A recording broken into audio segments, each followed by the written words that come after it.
哎呀妈，这文化差异能吓死人！我婆婆今天早上从酒店出发，是这么下楼的。我婆婆、小姑子都是熊猫迷，尤其是花花，大老远来到中国，天天求我看大熊猫，说钱他们都自费，只求我给他们和熊猫牵个线儿。没办法，我们来到了成都看大熊猫，无比激动啊！早上6点就起来准备了，给你拿点好东西，可好吃了，这太好吃了。但是温迪太吓人了，她不想让任何人错过，于是把她没能到场的老公 Brian 的照片放大，放在了翟奥达的 pad 上，由翟奥达捧着出的酒店，还捧着照片上的车，还是大车。我下楼给我吓一跳，吓一跳。到了熊猫基地，人那叫一个多，根本看不着熊猫。我告诉他们，我说你逮着空往里头挤就能看着了。温迪说没事儿，现在挤，等人散了，我们自然就看见了。大胖媳妇说这是中国，人不会散，只会更多，只会更多。于是大胖媳妇就给他妈传授秘籍，怎么往人群里边挪能看着熊猫。他告诉他妈说这都有技巧的，你别瞎挤，别用蛮劲。我告诉你，先挑个能挤的老头，就贼要强那种，紧跟着他，不行就扒拉扒拉他胳膊，就让别人以为你是他老伴儿的那种感觉。站他身后呢，就别动，就稳住，就熬他，把他熬走，你就上位，你就上位。大胖媳妇问我说：“你看我跟我妈出这招厉害吗？”我说：“你妈早晨从宾馆出来就开始熬老头，这一天要熬几个呀？熬几个呀？”结果呢，就温迪一个人敢往前挤，俩姑娘都不行，往那一站，东北话说跟俩橛子似的，橛子似的。但温迪熬老头那熬上劲儿了，熬完老头熬小伙，非常沉醉，完全没看女儿啊孙子们都在哪里。回头一看的时候，谁都不在，丢了，这可糟了。因为温迪这次来中国呢，没舍得办电话卡，只有加拿大的电话卡，他倒是可以打电话，就是国际漫游比较贵。我真服了哈，人生地不熟的还不会说汉语，人就能挺住，就是不打，在人群中忙找。但是温迪命是真好，他居然用眼睛烧到了人群中一个女子，正拿着手机向另一个女子炫耀。你看我拍这是谁？这不张大铁吗？你知道不？就那个不会说英语的小外国人。温迪一把人家薅住了，问人你这是在哪儿拍的？就这人，告诉我。于是温迪1分钱没花，成功找到了我们。熊猫是一眼没看着，因为他们不会挤，只能买点熊猫伴手礼。拿铁和翟奥达俩孩子管奶奶要熊猫娃娃和书包，温迪咬了咬牙，只给自己买了一个，还买了一盒熊猫巧克力饼干，一盒10片，弄花25，而且只有拿铁和翟奥达一人分着1片。大胖媳妇和俩妹妹都不让碰。我说温迪啊，快中秋节了，大过节的，你不舍得我舍得。中秋节我们吃那种象征团圆的饼，我都准备好了。你尝尝这诺凡巧克力月饼，纯可可脂的黑巧，搭配9款花式夹心，非常适合中秋团聚和家人们一起分享。尤其是海盐芝士黑松露味儿，听着高级，入口奢靡。黑松露还是流心儿，温迪一听黑松露眼睛都亮了，吃完连连称赞呢。巧克力丝滑，夹心柔软，美味的 level 直接拉满。温迪本来挺开心，没看着熊猫，但买了个熊猫娃娃也可以显摆一下。可是没想到我们回家的路上，路过一个小商品商城，在那里温迪的世界崩塌了。温迪刚买的熊猫花了35，在这里一模一样的熊猫3块钱一个，一兜子50。温迪决定不走了，别的景点也不去了，明天就去那儿进货，进他3车货，回家那找个景区，就从事小商品转手倒卖，预计明年还完房贷，还完房贷。前2天我发了个视频，说的是温迪把在中国带回加拿大的香用来给老太太过生日，给人家当蜡烛，场面非常瘆人这么个事儿。大家说是不是假的？我现在在这解释一下啊，它是假的，它非常假。到底是咋回事呢？我跟你说，温迪确实从中国带回加拿大好几捆香，然后赶上你靠姑姥过生日，把香点上给人家当的蜡烛。第2天我小姑娘扣就给我打电话说，我妈昨天老逗了，这香当不了蜡烛吧，嫂子？我妈给我姑姥点这个蜡烛，她点不亮，她也吹不灭呀，吹不灭呀。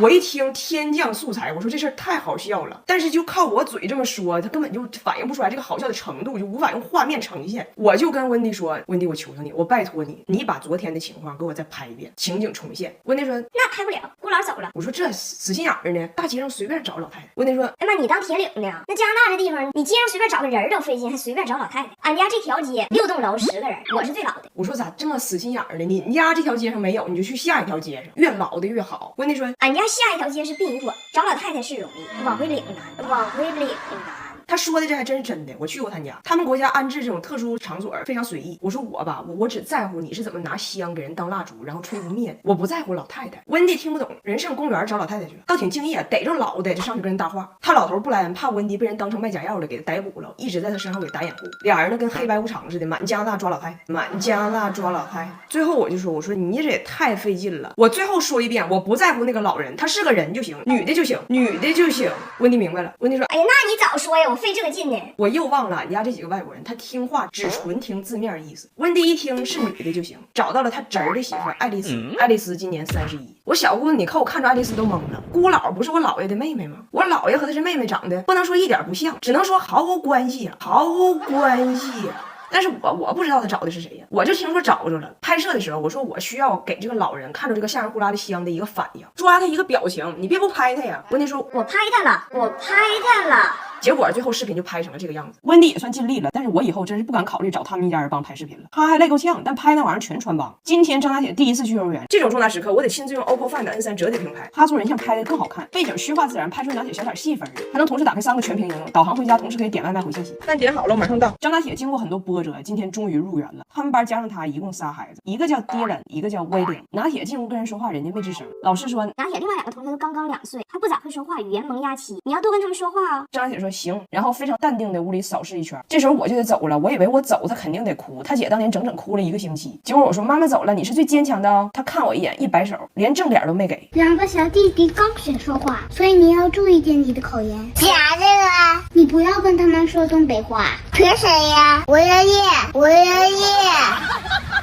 这个假期，我们领着温迪一家来到了爆火的哈尔滨，玩了2天，我才发现不太对，因为哈尔滨的特色是冰雪、教堂和外国人。也就是说，温迪他们好不容易坐了一趟20个小时的飞机出国了，而我又开了5个半小时的车给他们送回去了。到了哈尔滨，当天下午，尔滨就特别给面子，天空飘起了雪花，满街都是游客，好多游客，尤其是南方的朋友，看见天空飘雪，突然就停住了脚步，拿起手机就对着天空拍。温迪吧，他看人别人拍，他也拍，但他其实根本不知道人家拍啥呢。他怎么也想不到，吸引所有游客拿出手机一顿狂拍的东西是雪和教堂这2个他家乡盛产的东西。反正就是别人拍，他也跟着拍，他俩姑娘也跟着他拍。最后你扣是实在控制不住了，说那咱拍啥呢？温迪说，我预测天空中一会儿会出现一条龙，出现一条龙。